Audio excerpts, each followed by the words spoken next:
Bueno, a todos, a todas, muy buenos días, bienvenidos. Gracias por acompañarnos hoy.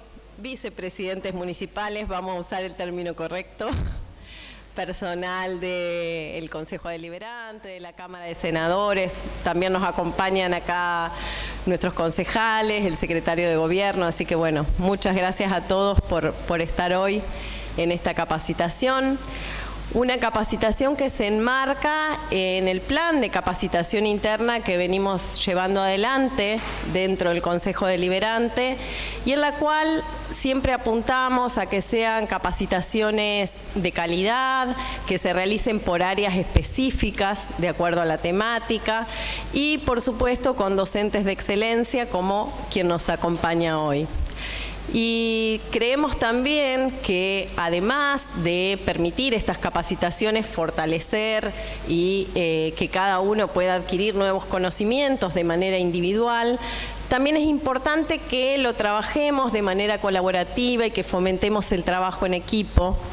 Y por eso es que hoy se plantea esta capacitación en un formato taller, con una carga horaria importante de 16 horas, en las cuales se va a trabajar y se va a debatir de manera práctica también. Los invito a que participen activamente porque esto es lo que va a hacer mucho más rico este intercambio. Y hoy vamos a trabajar un tema que realmente es central para todos los que estamos acá, que tiene que ver primero con técnica legislativa. No voy a explicarle a ninguno de ustedes porque saben lo complejo que resulta volcar esta decisión política o la voluntad política y transformarla en un texto normativo. Lo hemos visto en otras capacitaciones con Héctor. Sabemos que después hay multiplicidad de situaciones que tienen que analizarse con este texto y es muy, pero muy complejo.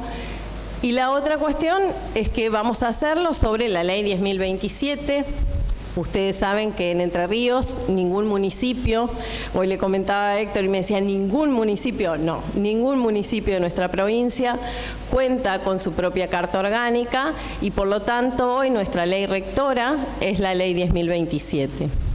Esta ley fue sancionada en el año 2011 y bueno, si bien tenía una serie de principios que eran progresistas y de avanzada para la época, como la paridad de género en los consejos deliberantes, hoy esta ley vemos que tiene muchísimas cuestiones que tienen que revisarse y bueno, en ese sentido es que se está trabajando en la Cámara de Diputados en una reforma integral. Por eso entendíamos también muy importante que en este momento podamos realizar este análisis y llevar adelante este taller. Y bueno, y dejé lo último para el final, y es presentar a nuestro capacitador del día de la fecha. Creo que muchos ya lo conocen porque es un poco de la casa, pero hoy nos acompaña el doctor Héctor Pérez Bourbon. Voy a hacer una breve lectura de algunas del currículum de Héctor. Es abogado de la UBA, se desempeña en el ámbito público desde hace más de 35 años. Les cuento que recién en la nota se definió cuando le preguntaron qué era, dijo jubilado. Así que, bueno, esto es un plus, jubilado con esto. Bueno, docente en temas de Derecho Constitucional, Derecho Parlamentario y Administración Pública en general. Ha dado cursos, seminarios y conferencias en todas las provincias argentinas. Socio fundador del Instituto Ciencia y Técnica Legislativa, de la Asociación Argentina de Derecho Parlamentario y del Instituto Iberoamericano de Derecho Parlamentario.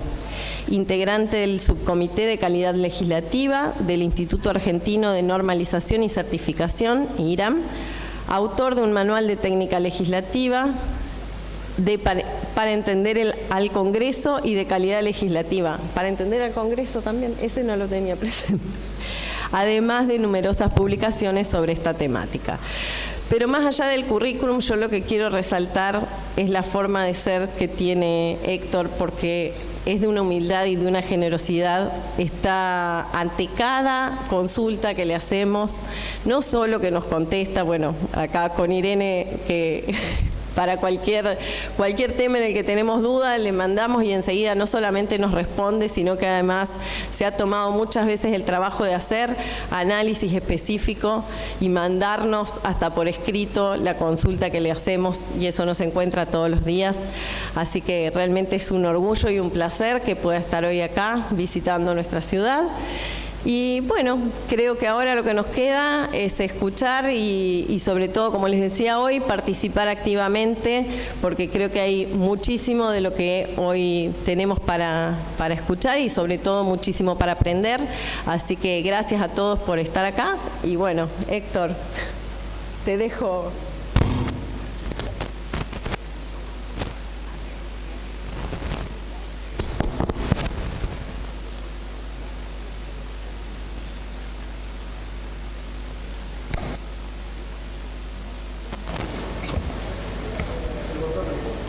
¿Cómo? Ahí está, sí. Muchas gracias, pero no tan muchas gracias, porque cuando hacen tantos elogios, uno crea una expectativa que después hay que mantenerla. Yo preferiría que hubiera dicho, queríamos conseguir uno bueno, pero conseguimos nada más que a este. Bueno, ahí uno empieza más tranquilo, pero bueno, vamos a tratar de no defraudarlos. ¿Te conocen, Héctor? Sí, eso es lo raro. O sea, hay gente que no es escarmienta. Hay varios que hicieron otros cursos ya conmigo, pero bueno.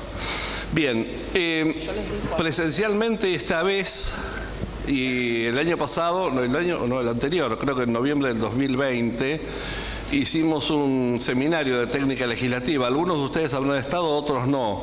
Así que no voy a tener más remedio que reiterar algunas cosas que ya se vieron. Disculpen los que ya lo vieron, pero si no, va a ser imposible para los que no lo han visto todavía.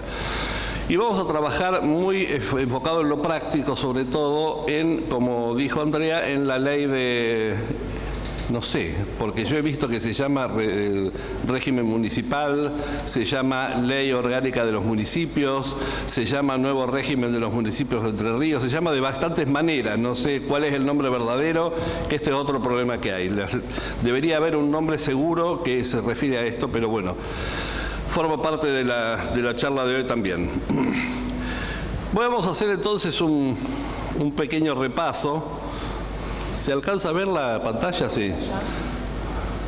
Me gusta esta frase que encontré hace mucho tiempo, que dice: resulta desatinado que se atribuya, yo ya la veo poco, que se atribuya la ciencia exclusivamente a una clase de personas llamadas científicos y la técnica a otra clase de personas llamadas tecnólogos. No sé si estoy leyendo medio de memoria.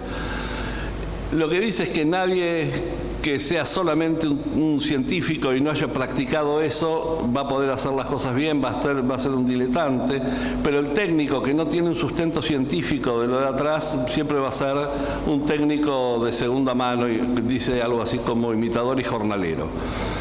Si quieren leerla, me gustó mucho, que además está muy bien escrita.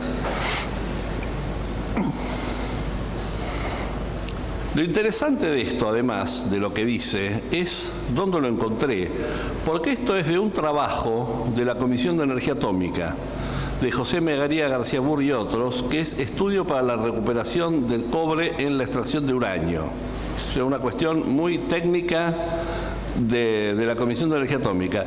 Pero esto yo lo encontré citado por Pérez Amuchastegui en un libro que se llama Algo más sobre la historia. Lo cual a mí me hace reflexionar y me hace ver que hay dos conclusiones importantes que sacar de esto. Primero, que el saber humano no tiene compartimentos estancos. Todo tiene que ver con todo, como decía, creo que era Pancho Ibáñez hace muchísimos años. Todo tiene que ver con todo. Y el que trabaja en un cuerpo legislativo, esto es para los que están en este tema, saben que esto es así. Porque el que trabaja con un legislador, sea de orden municipal, provincial o nacional, hoy tiene que investigar algo porque tiene que hacer un proyecto sobre pediatría y después otro sobre régimen tributario y después otro sobre sentido de circulación de las calles y después otro sobre relaciones exteriores y después sobre defensa y después sobre petróleo y después sobre derecho penal. Y nadie sabe todas las cosas. Entonces lo que uno tiene que saber es mantenerse como coordinador, diría yo, de un montón de saberes que tendrá que preguntarle en cada caso al especialista en la cuestión. El técnico legislativo tiene que ser un especialista en coordinar saberes de otros. Esto por un lado. Y por otro lado, esto lo que dice el contenido de esta frase es que la teoría y la práctica no pueden estar disociadas. La teoría y la práctica tienen que ir de la mano. Y esto es el centro un poco de este curso de hoy. Vamos a ir trabajando con algunas cuestiones teóricas, pero fundamentalmente viendo cómo hacemos con esto desde lo práctico. Viendo las cosas que están mal, no solo las cosas que están mal, que esto es más fácil, sino además cómo las corregimos para que estén bien. De cualquier manera, entonces me voy a permitir repasar un poco lo que hicimos en el curso anterior, que fue, si no me equivoco, en noviembre del 2020. Muy básicamente, ahí dijimos que la ley la podíamos ver como, la ley, cuando hablo de ley hablo también de ordenanza, ¿no? Como la herramienta de la decisión política, esto es una visión desde la ciencia política, o la podemos ver como un sistema de prescripción de conductas, esto es lo que diría un abogado, o la podemos ver como la expresión escrita, la expresión de la voluntad del gobierno, un mensaje que el gobierno manda a los gobernados, o la podemos ver desde la técnica legislativa como la expresión escrita de la decisión política, lo que comentó recién Andrea. ¿Cómo hacemos para pasar esa decisión a un texto escrito? Hace poco, con una sobrina mía que es traductora pública de inglés, publicamos un artículo sobre el técnico legislativo como traductor de las ideas de otro. Porque este es el problema. Cuando alguien escribe una novela, traduce de su propio cerebro un texto que escribe él.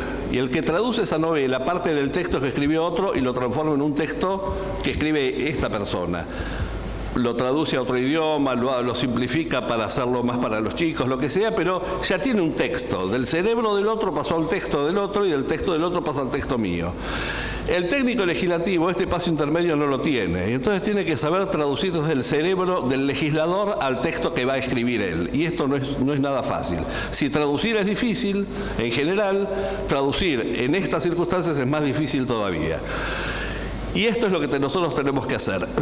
Estas cuatro maneras de ver la ley, de cualquier modo, confluyen en lo mismo, porque en definitiva, ¿la ley qué es? La ley es una comunicación del gobierno a los gobernados, que se hace por escrito, que contiene una serie de directivas, de preceptos, de órdenes, de reglas, para que la gente las cumpla y de ese modo se pueda lograr el cometido que se planteó al tomar esa decisión política. Esto es la ley.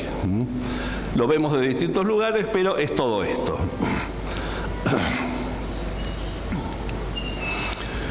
Pero acá tenemos que empezar a distinguir dos cuestiones. La política legislativa o decisión política, que es la tarea de tomar decisiones de gobierno, y otra cosa es la técnica legislativa.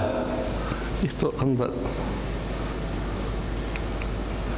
Es la tarea de plasmar o traducir esa decisión a un texto escrito. Una cosa es tomar la decisión, otra cosa es traducirla a un texto escrito. Y esto no necesariamente lo hacen las mismas personas. Que el legislador no sepa escribir correctamente una ley no es importante. En lo que él no tiene que equivocarse es en las decisiones que toma. Y además tiene que tener a alguien que lo escriba bien. Esto es otra cuestión. Porque una muy buena decisión mal escrita puede dar resultados muy desfavorables respecto de lo que uno quería. Pero son dos cosas diferentes. La primera es del legislador, la segunda es del técnico legislativo. Son dos aspectos distintos. Y cuando se haga la reforma de esta ley hay que cubrir las dos partes. Hay que ver las decisiones que se toman en cuanto al contenido y hay que ver cómo lo escribimos para que no tenga errores. Porque el problema es que nosotros, además de estas distintas maneras de ver la ley, también tenemos una cuestión, diría, del lenguaje.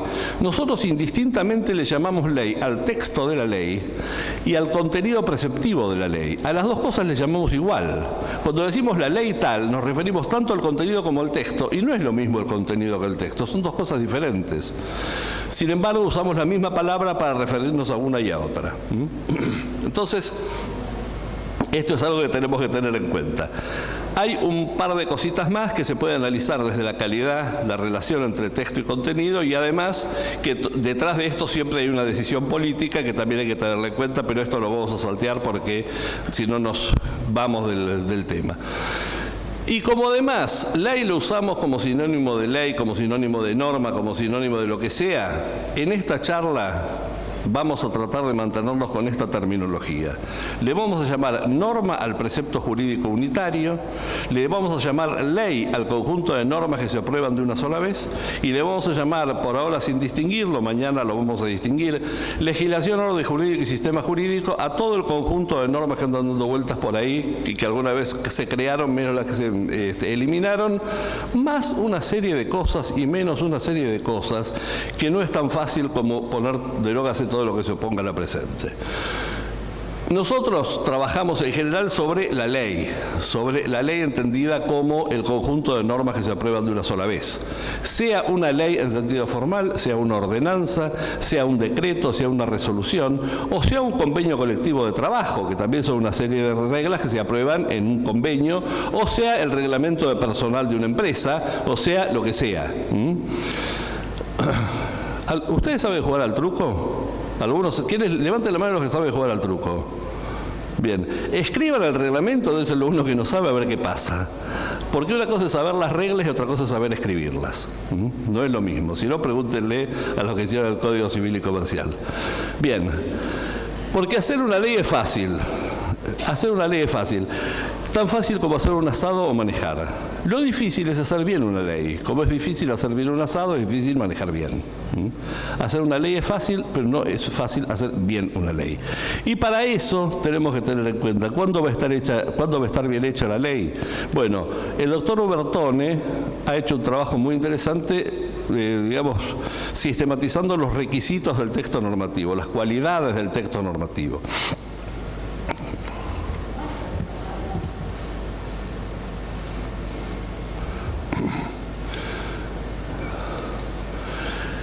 El primer requisito es la precisión. Un texto normativo tiene que ser absolutamente preciso. No puede interpretarse de más que de una sola manera. Tomen nota, no me molesta que tomen nota, pero de cualquier manera está escrito esto, y después les paso en todo caso algunos documentos que se pueden, que ustedes pueden ver, que se pueden bajar de internet además, así que no es problema. Entre otros, un manual mío de técnica legislativa de la Fundación Adenauer se puede bajar gratuita y lícitamente. Precisión. Tiene que ser preciso, tiene que saber exactamente qué es lo que se está diciendo. Y esto no es tan fácil, porque a veces se entiende lo que uno dice, pero uno entiende una cosa y otro entiende otra. Si yo les digo a ustedes, por ejemplo, el policía vio al ladrón cuando labraba una multa de tránsito. ¿Quién labraba una multa de tránsito? ¿Quién les parece? ¿Cómo? No. Parece que el ladrón estaba... No, el policía, es decir, si yo digo, el policía vio al ladrón cuando saltaba la joyería, lo más probable es que sea el ladrón. Los policías a veces también, pero no es habitual. Ahora, si viene mi amigo Roberto y me dice, el policía vio al ladrón cuando me rascaba la oreja. ¿Quién rascaba la oreja de Roberto? Roberto. El policía vio al ladrón cuando me rascaba la oreja, yo me rascaba la oreja. El policía vio al ladrón cuando asaltaba la joyería, el ladrón asaltaba la joyería. El policía vio al ladrón cuando labraba una multa de tránsito, era el policía. Pero si yo digo, el policía vio al ladrón cuando salía del edificio, ¿quién salía del edificio? ¿El ladrón, el policía o yo? Se entiende fácil la frase, no es complicada, no tiene palabras raras. Pero sin embargo, unos interpretan una cosa y otros otra. Yo voy a poner una frase ahí en la pantalla. Si alguien sabe la respuesta, levante la mano, pero por favor no diga nada. ¿Alguien sabe?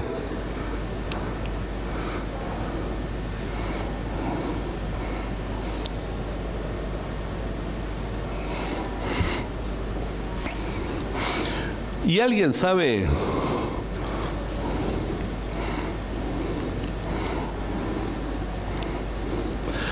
¿Por qué casi todos pensaron en el primer caso que se le iba a romper el huevo crudo y nadie pensó en el segundo caso que se iba a romper el adoquín, que es lo que yo tiro? En el primer caso pensaron que lo que se iba a romper era el huevo crudo. En el segundo seguramente pensaron que lo que se iba a romper era el lugar donde cae.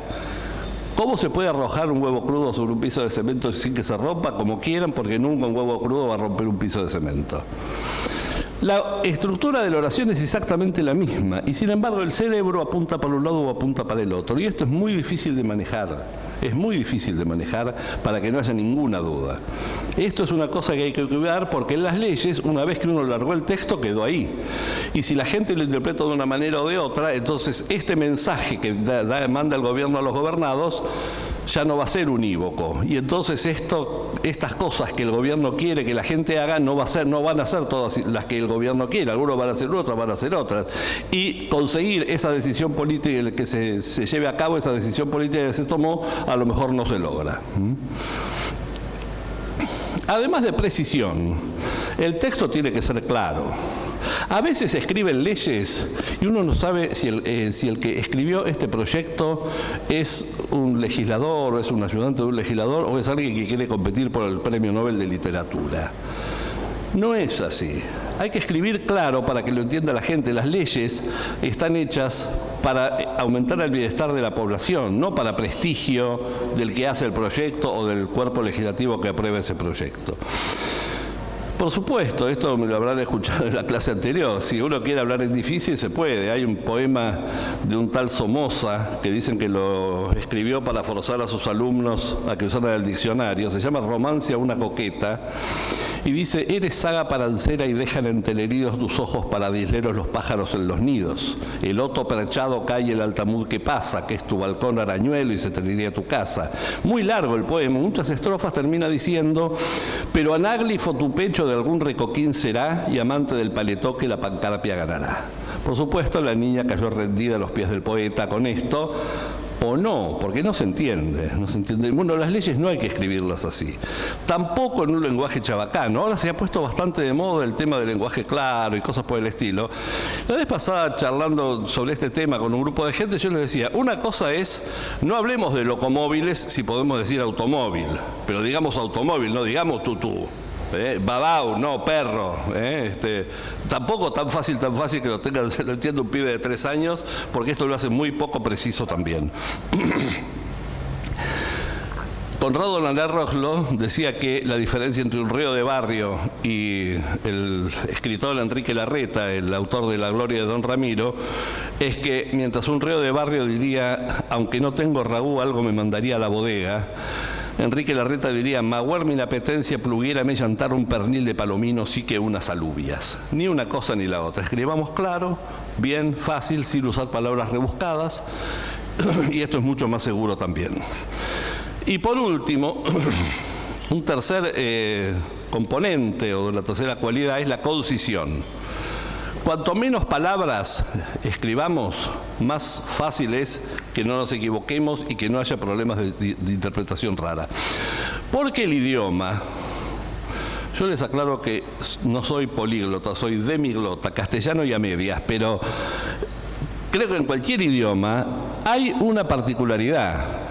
El sentido de una oración o de una frase es más que la suma de los sentidos individuales de las palabras. Las mismas palabras puestas de una manera o de otra manera, en un orden o en otro orden, pueden significar cosas diferentes. Fíjense, por ejemplo,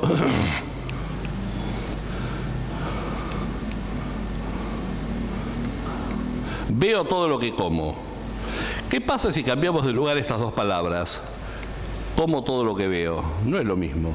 Y sin embargo son las mismas 5 palabras y en el mismo sentido en una oración y en la otra. Pero el orden en que están puestas cambia el sentido total de la oración. Fíjense que no basta solo y no solo basta significan cosas opuestas. Las mismas 3 palabras, no solo basta significa que sobra, no basta solo significa que falta. Las mismas 3 palabras. Entonces, cuanto más palabras agreguemos a un texto normativo, más potenciamos la posibilidad de interpretaciones diferentes, y esto es lo que hay que evitar. El exceso de palabras suele atentar contra la precisión de lo que estamos diciendo. Cualquier palabra que, si la sacamos, no cambia el sentido de la oración, saquémosla. Precisión, entonces, claridad y concisión. Y en ese orden. Primero que todo, precisión. Una vez lograda la suficiente precisión, lo más claro posible. Y una vez lograda la claridad suficiente, la menor cantidad posible de palabras. Porque a veces esto va un poco en contra. A veces los textos más largos son más claros, los textos más comprimidos, más concisos, son menos claros. Bueno, este es un equilibrio que hay que saber manejar. ¿Cómo se logra un texto normativo de calidad? Bueno, precisamente sobre los 4 pilares que... Ay, esto está medio cachoso, segundo.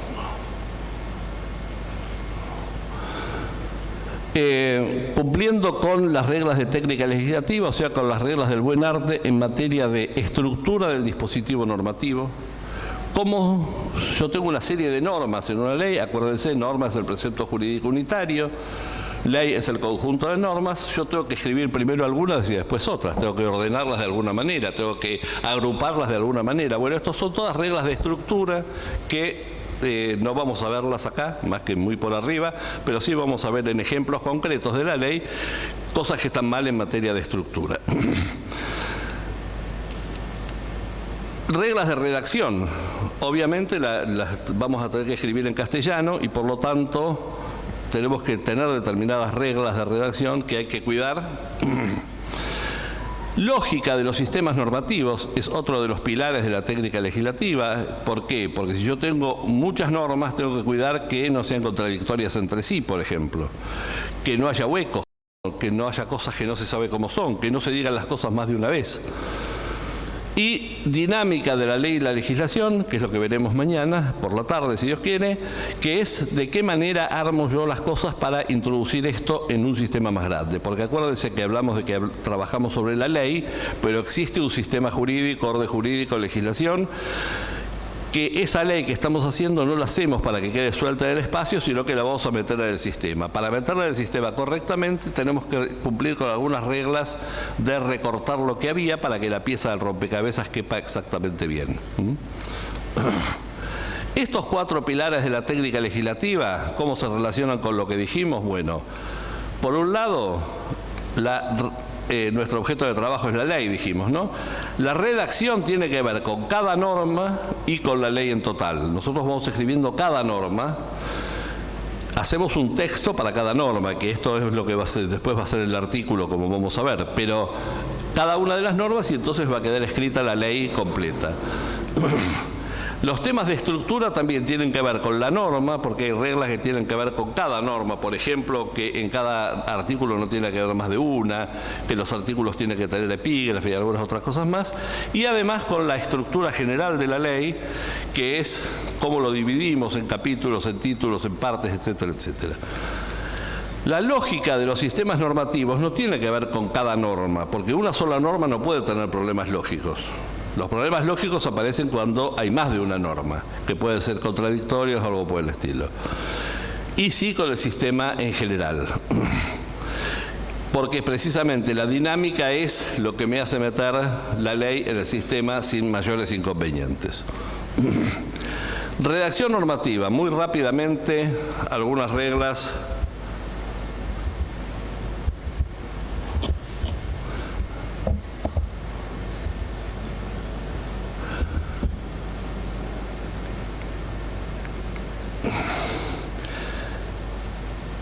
Es importante entender que las leyes en sentido general, como dijimos, la redacción normativa tiene su propio estilo, porque el estilo es lo que hay que tener a mano para adecuar el texto al propósito de ese texto.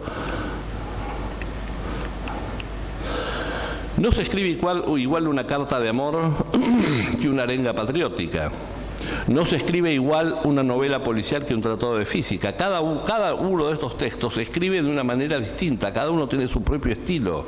El estilo de una novela no es el estilo de un tratado de física. Y el estilo de una arenga patriótica no es el estilo de una carta romántica. Cada uno tiene su propio estilo. Y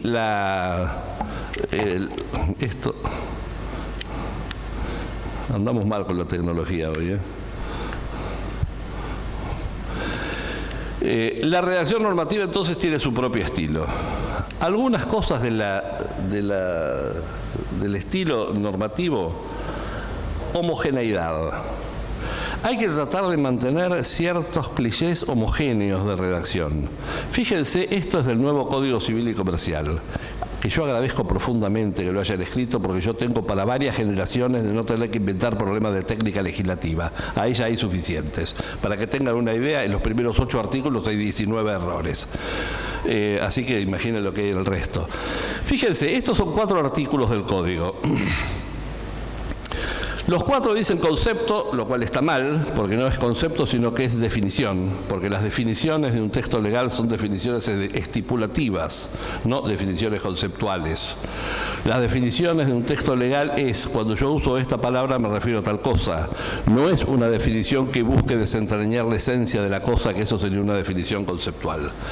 O sea que están mal los epígrafes, pero de cualquier manera, fíjense que en el primero, queda muy incómodo leer allá.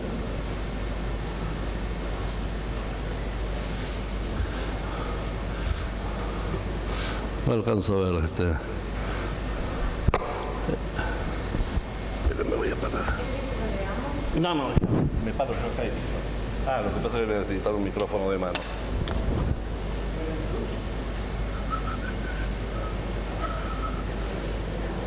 No es un problema de luz, es un problema de ojos.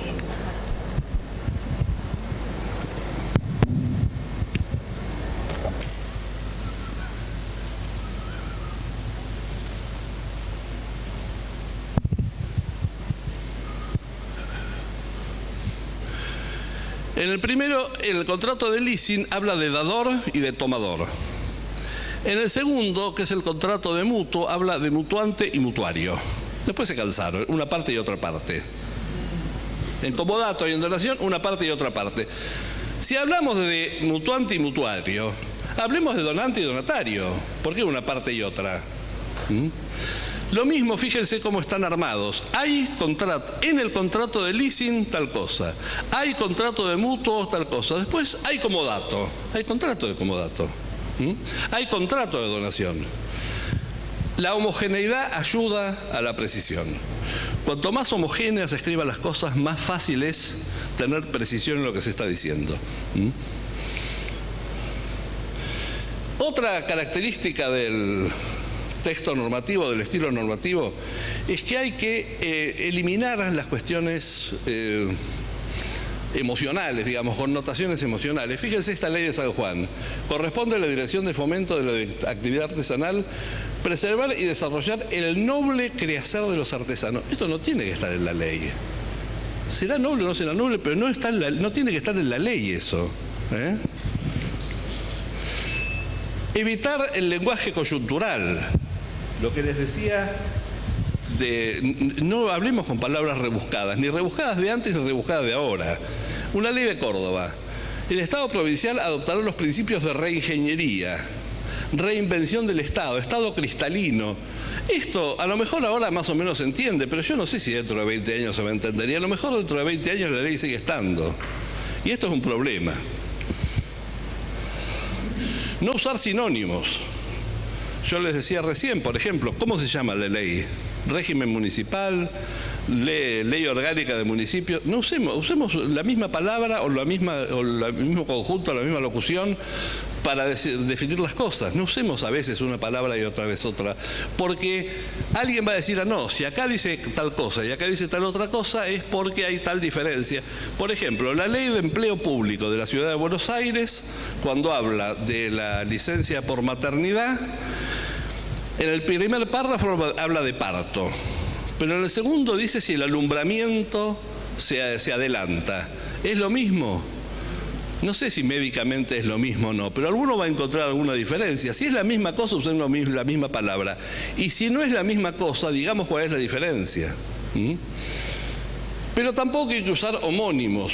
Los homónimos son aquellas palabras que se escriben igual y se pronuncian igual, pero significan cosas diferentes. La misma palabra. Por ejemplo, ¿qué quiere decir propiedad? Alguien que me diga.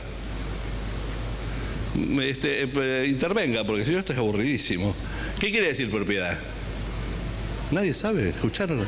¿Cómo? Cualidad. ¿Solamente cualidad? Un inmueble. ¿Y qué más? Si esto es de mi propiedad, está luego equivalente al derecho de dominio. Propiedad significa varias cosas. A eso sumémosle que hablar con propiedad también usa la misma palabra. Si en una ley usamos la misma palabra con distintos sentidos, confundimos. Requerir, ¿qué quiere decir requerir? ¿Cómo? Pedir. ¿Solamente pedir? También significa necesitar. Se requiere, tal cosa requiere de esto.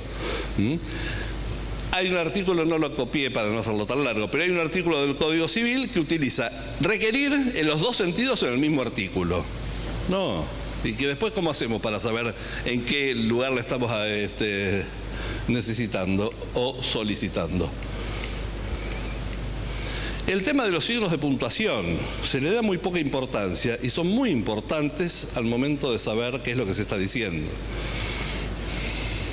Hace mucho, tanto que yo era chico, 1900, ¿qué te importa?, diría don Ramón, le decía el libro del colegio que un rey de Portugal recibió un pedido de clemencia de un condenado a muerte y el rey, no sabiendo qué hacer, mandó un mensaje con estas 5 palabras: perdón, imposible cumplir la sentencia. Si yo pongo el punto después de perdón, imposible cumplir la sentencia, el muchacho zafa. Perdón, imposible, punto, cumplir la sentencia, lo liquidan. El punto antes o después de la palabra imposible significa la vida o la muerte de una persona. Los signos de puntuación son importantes. Evitar oraciones subordinadas. Esto de meter una oración dentro de otra, en general conspira contra la claridad y también contra la precisión. La redacción de un texto legal tiene que ser, como aprendimos cada uno en su época, sujeto, verbo, predicado, otros es sujeto, verbo, modificadores. Esto revela la edad de cada uno, ¿no? Simples, oraciones simples, lo que se llama el orden canónico de las oraciones. Preferir la formulación positiva. Es muy difícil manejar las negaciones en castellano. No nos damos cuenta lo difícil que es hasta que escuchamos a un extranjero que las usa mal. Porque a veces la doble negación es afirmación y a veces no es afirmación. No vino nadie, por ejemplo. ¿Qué significa? Pero no decimos nadie no vino. Decimos nadie vino. En un caso usamos la doble negación, en otros casos la negación simple, y da lo mismo. ¿Cómo es el dicho? ¿Hasta que las velas ardan o hasta que las velas no ardan? ¿Cómo se dice? ¿O no? Es lo mismo. ¿No tenés hora? ¿Cómo? ¿No tenés hora? Sí. No, ¿por qué me decís que sí? Si yo te digo que no, es que no, no que sí. ¿No se entiende esto? ¿Se entiende? Son fantásticos. Digo, no se entiende, dicen que sí. Digo, se entiende, también dicen que sí. Hay como que estás acostumbrado a escuchar el ¿no se entiende esto? Bueno, sí, pero esto en el lenguaje coloquial está fenómeno, pero cuando está escrito en un texto legal puede causar problemas. Eviten la formulación negativa. La formulación positiva es más segura. Por supuesto, a veces no hay más remedio. No se me ocurre de qué manera se podría decir, se me ocurre, pero es más rebuscado. La afirmación de la Constitución Nacional: en la Argentina no hay esclavos. En la nación argentina no hay esclavos. Está bien, esto es por la negativa, pero muy clarito. Y evitar palabras innecesarias, ya lo vimos, que tiene que ver con lo que es la concisión. Respecto de los tiempos verbales, el presente del indicativo es lo que hay que usar. Presente del indicativo. Es común escribir en futuro. La ley de municipios, si se fijan, está todo en futuro. Mucho está en futuro. No sé si han tenido tiempo de leerla, si la han visto, pero casi todos los artículos están en futuro innecesariamente, porque si bien cuando uno lo escribe va a ser algo que se va a probar después, yo necesito que esté vigente hoy, no que algo que va a pasar después. El deudor debe pagar, no deberá pagar. Si avísame cuándo tengo que pagar y yo lo pago, pero mientras tanto espero tranquilo porque dice deberá. Los verbos entonces en presente del indicativo, pero ojo, escribir en presente del indicativo no es escribir en futuro y trasladar el verbo al presente, porque el problema es que en castellano el futuro tiene un matiz imperativo. Cuando la maestra dice a los alumnos, para mañana todos traerán resueltos estos problemas, no está prediciendo el futuro, está dando una orden, está dando una directiva. Si yo traslado el verbo al presente, eso se pierde. El Poder Ejecutivo debe reglamentar, el Poder Ejecutivo reglamentará esta ley dentro de los 3 días de publicada. Por ejemplo, es una orden. El Poder Ejecutivo reglamenta esta ley, nada, es una descripción de un hecho, nada más. ¿Qué tengo que hacer? Poner un verbo imperativo. El Poder Ejecutivo debe reglamentar esta ley. El futuro del subjuntivo se usa, es medio complicado y no hace a esta ley que estamos viendo, en general en las normas de tipo penal. ¿Está prohibido matar en Argentina? ¿A dónde está prohibido? ¿Dónde dice el Código Penal que está prohibido matar? Ah, pero no dice que está prohibido. Dice el que matare a otro le corresponde tal pena de prisión. Si en lugar de decir de 8 a 25 años de prisión dijera de 8 a 25 monedas de oro, saldríamos todos a liquidar a cuanto tuviéramos cerca. Como la consecuencia es disvaliosa, uno lo toma como una prohibición, pero no está prohibido matar. Para este tipo de redacciones se utiliza el futuro del subjuntivo. El que matare a otro le corresponde, etc. Pero no es para esta ley que estamos analizando ahora. Y por último, evitar el gerundio. El gerundio es bastante tramposo, porque el gerundio significa una simultaneidad de acciones, pero no muy simultáneas. Dicen que había 2 curas que discutían acerca de si se puede fumar y rezar al mismo tiempo. Uno decía que sí, otro decía que no. Y entonces fueron a consultar con el Papa. Pero fueron por separado. Y llegó uno y le dice, Santidad, ¿se puede fumar mientras uno está rezando? No, le dijo el Papa, no es bueno. Rezar es una cosa elevada, espiritual. Es mejor despojarla de las cuestiones mundanas, terrestres. Pero cuando fue el otro le preguntó, le dice, Santidad, ¿se puede rezar mientras uno está fumando? Sí, por supuesto, le dijo, siempre es bueno rezar, cuando está nadando, caminando, fumando también, ¿por qué no? Fumar mientras uno está rezando no es idéntico a rezar mientras uno está fumando. El gerundio es tramposo. Yo puedo tomar un trago de agua mientras estoy hablando, difícilmente puedo hablar mientras estoy tomando un trago de agua. Ojo con los verbos.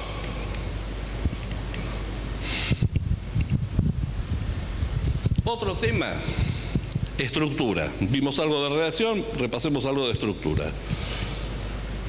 Las normas hay que agruparlas temáticamente. Esto es un ejercicio que vamos a hacer después, porque a pesar de que está armado ese cuadrito, si ustedes se fijan, esta ley tiene muchas cosas que están desubicadas. Está tratando todo un tema acá, pero hay un par de cosas que están en otro lado. O acá adentro hay, en este grupo hay cosas que no son de este grupo, son de otra. Ya lo vamos a hacer como ejercicio en un rato, o a la tarde, depende. Y además ordenarlas. Eso está bastante ordenado, digamos, tiene títulos y capítulos, en ese sentido está razonable.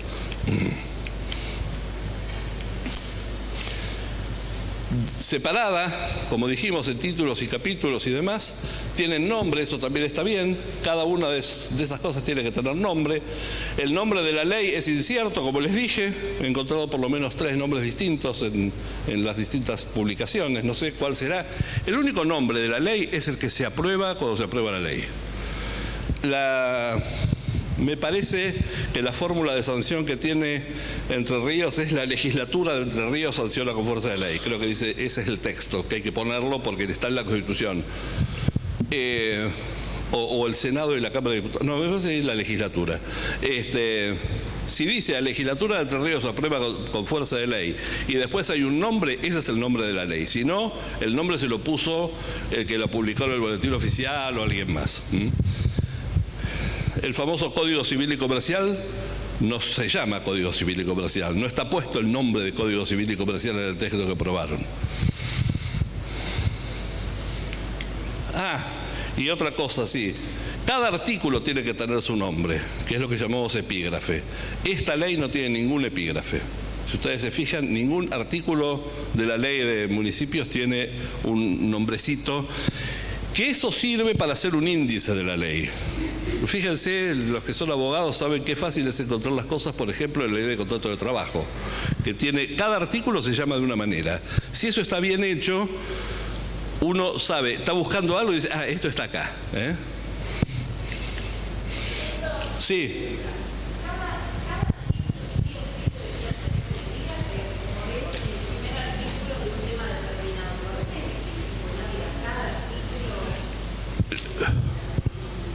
Una cosa es el agrupamiento, el capítulo, que tiene que tener un nombre, y otra cosa es, si el capítulo tiene 5 artículos, cada artículo tiene que tener un epígrafe.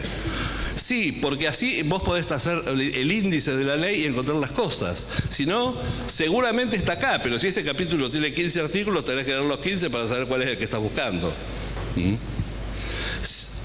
Si uno tiene la precaución de poner un epígrafe a cada artículo, haces un índice donde encontrás las cosas facilísimamente. Que este es el sentido de la estructura, facilitarle al ciudadano el encontrar las cosas.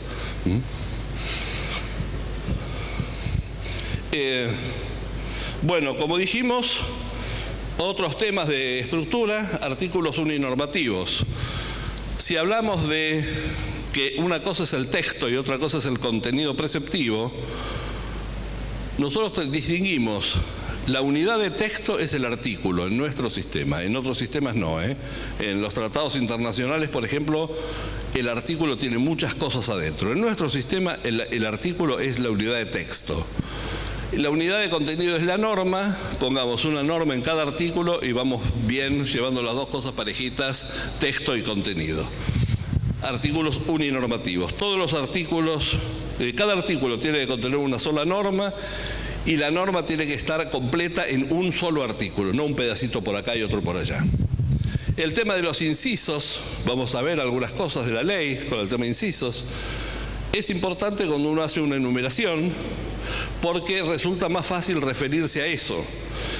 En la Constitución Nacional, por ejemplo, dice, para ser elegido diputado hay que tener 25 años, ser ciudadano de la provincia que lo elige con 4 años, creo, de residencia inmediata en ella, y ser ciudadano argentino o con tal antigüedad, qué sé yo. La Constitución no lo pone en incisos. Entonces, si yo quiero referirme a la edad, tengo que hablar del requisito de edad del artículo tal. Si estuviera puesto en incisos y dijera, para ser elegido diputado se requiere A, tener 25 años, B, ser ciudadano, C, ser de la provincia, yo puedo decir el inciso A del artículo tal. Es mucho más fácil. Sobre todo cuando son muchos las enumeraciones. Si hay una, no. Si hay 2, es más o menos. Pero si hay 3 o más, si hay más de 2, es conveniente usar incisos. Perdón. El tema de las definiciones es otra cuestión. Algunos que han pasado por la Facultad de Derecho habrán leído el Código de Vélez que dice, en algún momento, en alguna nota al pie de Vélez dice, es impropio de un código tener definiciones. Eso Vélez lo escribió, pero por suerte no lo cumplió. Porque si no hubiera definido qué es compraventa, qué es donación, qué es permuta, no sabemos de qué estamos hablando. Las definiciones son importantes, son normas indirectas que no establecen por sí derechos ni obligaciones, pero son importantes para saber en qué casos voy a aplicar determinadas normas. Las remisiones. Las remisiones son cuando yo necesito que haya 2 tramos del sistema jurídico que estén atados siempre. Sí. Quería consultar sobre eso de las definiciones, Héctor. Yo me acuerdo del motivo que usaba Vélez para decir no a las definiciones, y era el temor a la desactualización. Es decir, que vos podás decir algo de algo y que después cambie el concepto y entonces... Sí, pero de cualquier manera él definía. Compraventa es tal cosa. O hay compraventa cuando pasa tal cosa, eso es una definición, aunque no lo quiera llamar definición. Sí, ese es... Vélez era muy cuidadoso en el tema del lenguaje, sabía que el lenguaje cambiaba y por eso también... es interesante. ¿Ustedes se acuerdan del caso de Luque, del diputado Luque de Catamarca, con María Soledad Morales? Al gordo Luque lo rajaron de la Cámara, para decirlo en latín. Pero hubo ahí una discusión del lenguaje, porque se lo echó, porque él había hecho unas declaraciones muy imprudentes, diciendo algo así como, ¿se acuerda? Estaba imputado el hijo, creo que fue condenado finalmente. Si mi hijo hubiera sido el autor, ese cadáver no aparecía nunca, una cosa así. Bueno, y entonces se aplicó la Constitución que habla de inhabilidad física o moral sobreviniente. Esto era una inmoralidad, lo echaron. Y sin embargo, el diputado Pulicelli, de Santa Cruz, decía que estaba mal haber aplicado eso. No se oponía a que lo echaran, pero decía que estaba mal haber aplicado eso, porque él decía, en la época en que se escribió la Constitución, la palabra moral significaba mental. Inhabilidad física o mental sobreviniente. No moral en el sentido que la entendemos ahora. Las palabras van cambiando. Las palabras van cambiando y ese es un poco el problema del temor que tenía Vélez. Bien. Las remisiones entonces internas o externas, porque puedo querer atar esto a otro artículo de la misma ley o a un artículo de otro texto normativo. Por ejemplo, estoy haciendo un régimen de lo que sea, digo, los recursos se tramitan de acuerdo con tal capítulo o con la ley de procedimientos administrativos, o tal capítulo o tales artículos de la ley de procedimientos administrativos. Y entonces, aunque cambie la ley, queda cambiado acá. Y por último, los anexos. No tenemos en esta ley, creo, a lo mejor podría haber algo de anexos, no lo sé. Pero los anexos son importantes porque ustedes imaginen, por ejemplo, que tienen que aprobar el escudo de la provincia de Entre Ríos. ¿Cómo lo describen en palabras? Es imposible. La única manera de aprobarlo es hacer un dibujito y decir el escudo es el del dibujito del anexo. No hay más remedio.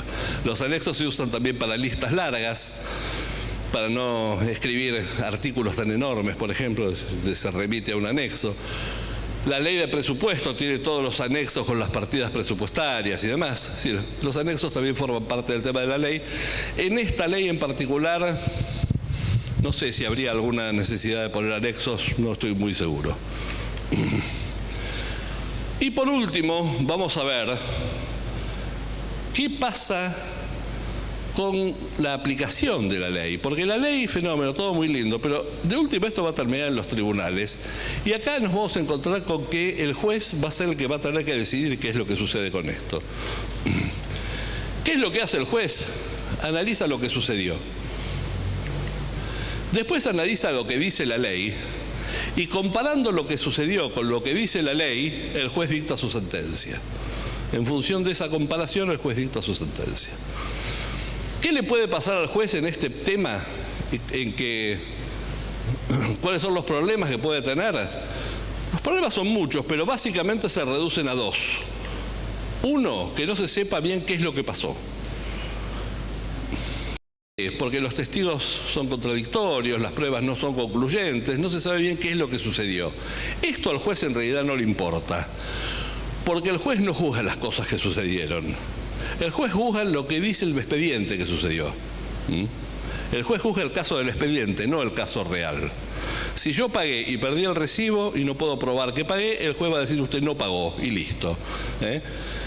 Con lo cual esto no tiene que ver con la técnica legislativa. Pero la otra cosa sí tiene que ver, que es que el juez no pueda saber claramente qué es lo que dice la ley. Y esto sí es un problema de técnica legislativa. Y el juez tiene que aguantarse, porque el Código Civil anterior más claramente, este no tanto, le decía, viejo, usted igual tiene que dictar sentencia. Los jueces no pueden dejar de juzgar con el pretexto de oscuridad o insuficiencia de la ley. Y esto sí entonces es un tema de técnica legislativa. ¿Cuáles son los principales problemas que puede tener en este sentido? Lagunas normativas. El juez busca en la ley qué es lo que dice la ley esto y no lo encuentra. ¿Por qué? Porque no está. Por ejemplo, esto que les comenté de la Ley de Empleo Público de la Ciudad de Buenos Aires, en el caso de la licencia por maternidad, dice que le corresponden 45 días antes del parto y 60 días después.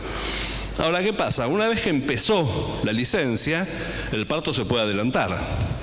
¿Qué hacemos con los días esos? La ley dice, en caso de adelantarse, el alumbramiento, por eso digo que es un sinónimo mal usado, Los días no utilizados se suman al periodo posparto. Si lo que no se usó antes se usó después, fenómeno. Ahora, el parto también se puede atrasar. ¿Y qué es lo que dice la ley en caso de que el parto se atrase? Nada. La ley no prevé eso. Esto es una laguna normativa. El juez la llenará como le parece. Pero es tan válido decir, asegurémosle los 60 días posparto, como decir, apliquemos el mismo criterio que en el otro caso. Es decir, el juez sacará algo de la manga y resolverá la cuestión, pero la ley no lo dice. Eso es una laguna normativa. Redundancia normativa, cuando se dicen las cosas más de una vez. Y en la ley de municipios hay bastante. Se dicen las cosas más de una vez. Al juez no le importa mucho eso, porque en definitiva, si bien él tiene que fundar su sentencia, puede fundarla sobre el artículo 3 del decreto tal o sobre el artículo 5 de la ley tal o lo que sea, le da lo mismo. El problema es que si alguna de esas se cambia y la otra queda vigente, eso se transforma en una contradicción normativa. Una ley, un artículo, una norma del sistema dice una cosa y otra norma dice lo contrario. El Código Civil tiene una contradicción normativa importante, por ejemplo, en el caso de que sea un menor que tiene un inmueble y el padre, como administrador de los bienes del hijo, lo alquila. ¿Qué pasa si el chico se muere antes de llegar a la mayoría de edad? Hay un artículo del Código Civil que dice que el contrato continúa y hay otro artículo del Código Civil que dice que el contrato se extingue. Para el mismo caso hay dos soluciones distintas que da el mismo Código Civil. Y por último, el tema de lo que llamamos lagunas valorativas, que tiene que ver con otra cosa, que es el valor justicia de la solución que da la ley. Porque acuérdense que los jueces, la función de los jueces no es aplicar la ley. La función de los jueces es hacer justicia. Esto lo dice la Constitución Nacional, que los jueces tienen que jurar que van a administrar justicia legalmente y bien. Entonces, cuando el juez se da cuenta que la solución que le marca la ley es injusta, de nuevo dice, no, pero acá en realidad se olvidaron de... y hace otra cosa. Y deja de lado la ley y busca la solución por un lado de la justicia. Atado a esto, casi inmediato a esto, hay un defecto de las leyes que es que no se sabe por qué esto se hizo así. A lo mejor no es necesariamente injusto, pero parece medio arbitrario o incomprensible o cosas por el estilo, y vamos a ver algunos ejemplos también en la ley. No sé qué hora es. ¿Cómo? 9:30, bien. Bueno. ¿Andamos bien hasta ahora? Por si alguno quiere, ahí tienen mi mail, me pueden consultar todo lo que pueden, preguntar lo que quieran, yo contesto lo que puedo.